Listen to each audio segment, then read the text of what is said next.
चलिए स्टार्ट करते हैं। यह टॉपिक भारत में यूरोपीय कंपनियों के आगमन और उनके विस्तार से संबंधित होगा। यह टॉपिक टोटल 5 पार्ट में डिवाइड होगा, जिसमें किस पार्ट में किसका अध्ययन करेंगे वो दिया गया है।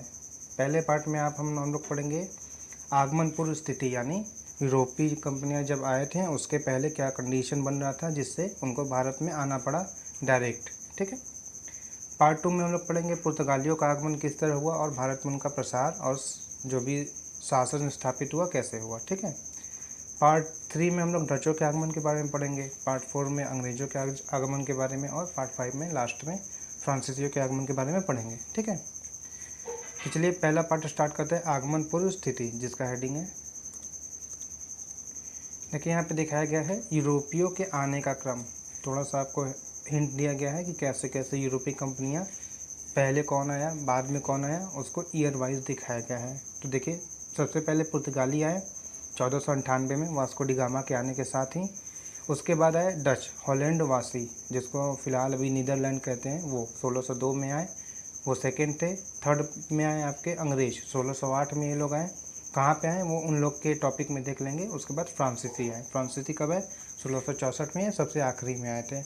इसके बीच में एक और 2 देश के लोग आए थे, लेकिन उनका यहाँ पे इफ़ेक्ट बहुत कम है हिस्ट्री में, इसलिए उनको इग्नोर किया गया है। मेनली यही 4 लोग थे जिसका आपको हिस्ट्री में पढ़ना होता है। अब देखते हैं हम लोग का मेन टाइटल क्या था, आगमन पूर्व स्थिति, यानी यूरोपीय कंपनियां क्यों भारत में आई। ठीक है। देखिए पहले बहुत सारा कंडीशन था। पहले का कंडीशन ये था, देखिए यहाँ पे दिखाया गया है, ये हम लोग का अरेबिया प्रायद्वीप है, ये भारत है। तो पहले अरब और भारत के बीच व्यापार होता था। ठीक है।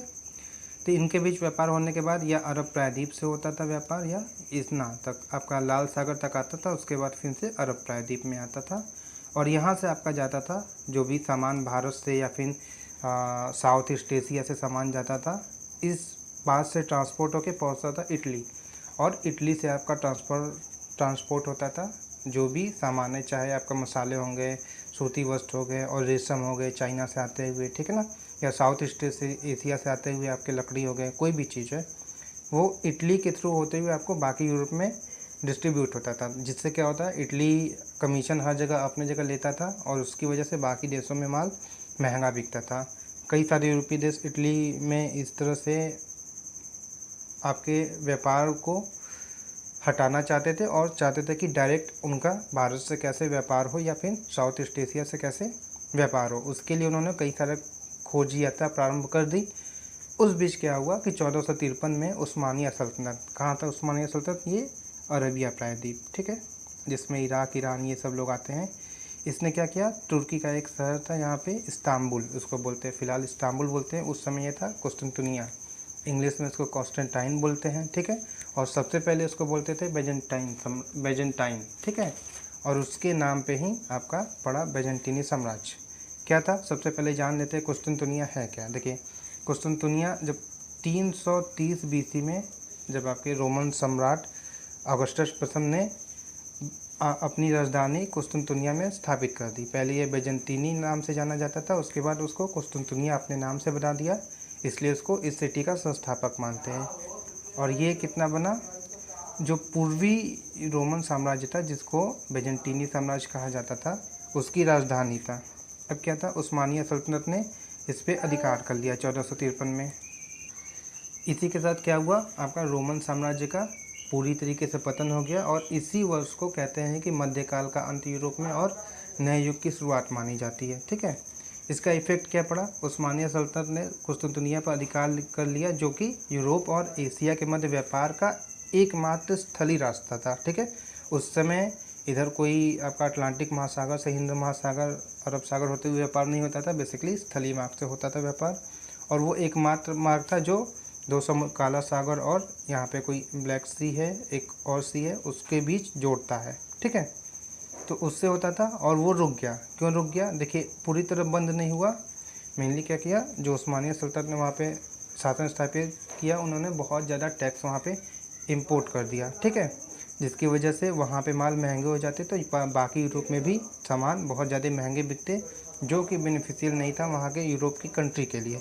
तो इन्होंने क्या किया, ट्राई करने लगे कि कोई और रास्ता हो जो साउथ ईस्ट एशिया से डायरेक्ट आपका व्यापार स्थापित हो जाए, जिसके लिए उन्होंने समुद्री यात्रा प्रारंभ कर दी। अब उसमें सबसे आगे कौन था, पुर्तगाली या स्पेनी था। क्या था, पुर्तगाल के जो राजा थे फर्डिनेंड हेनरी, जिनको नाविक हेनरी कहते हैं, उन्होंने बहुत ज़्यादा प्रोत्साहन किया नाविकों को कि आप जाइए भारत की यात्रा को, अरे भारत के दूसरे मार्ग को खोजिए। ठीक है, और सारे देश थे लेकिन इसमें सबसे आगे यही थे क्योंकि इनके यहाँ पे उस समय बहुत ज़्यादा स्टेबिलिटी थी और जो उनके किंग थे वो भी बहुत ज़्यादा इसमें सपोर्ट कर रहे थे। अब उसमें क्या हुआ देखिए, 1488 में बार्थोलोमी डियाज जो पुर्तगाली था उसने केप ऑफ गुड होप की खोज कर ली। केप ऑफ गुड होप क्या है, मैप में देखिए, जो साउथ अफ्रीका का लास्ट पार्ट है, यानी जो अफ्रीका महाद्वीप है उसका लास्ट पार्ट है, इसी को बोलते हैं उत्तमासा द्वीप, केप ऑफ गुड होप। ठीक है, इसकी खोज कर दी 1498 में बार्थोलोमी डियाज, ये भी पुर्तगाली था, इसी रास्ते हुए होकर आया था। उसके बाद 1492 में स्पेनिश नाविक कोलंबस क्या था देखिए, वो इटली में पैदा हुआ। उसके बाद क्योंकि उसको शौक था समुद्री यात्रा पे जाने के लिए, इसलिए उसने अवसर देख के स्पेन में चला गया, उसके बाद पुर्तगाल में। अब उसने 1492 में भारत को खोजने के लिए यही नाविक हेनरी की सहायता से एक यात्रा पर निकला। उसमें 3 जहाज़ थे। कौन जहाज़ थे, सांता मारिया, नीना और पिंटा। तो इसने 1492 में आपका अमेरिका की खोज कर ली। उसने ये निकला था भारत की खोज के लिए, लेकिन खोज कर दिया अमेरिका का।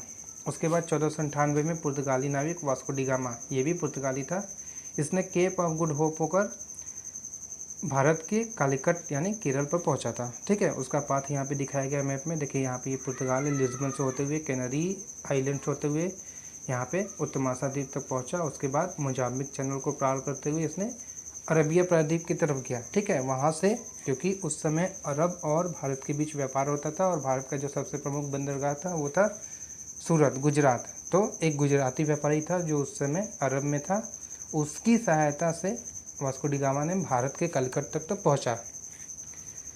देखिए यहाँ पे कालीकट दिखाया गया है। ठीक है ना, ये आपका केरल है, उस समय कालीकट था और बीच वाला कोचीन था और एक त्रावणकोर था। ठीक है, केरल वर्तमान केरल नहीं था, 3 अलग अलग राज्य थे।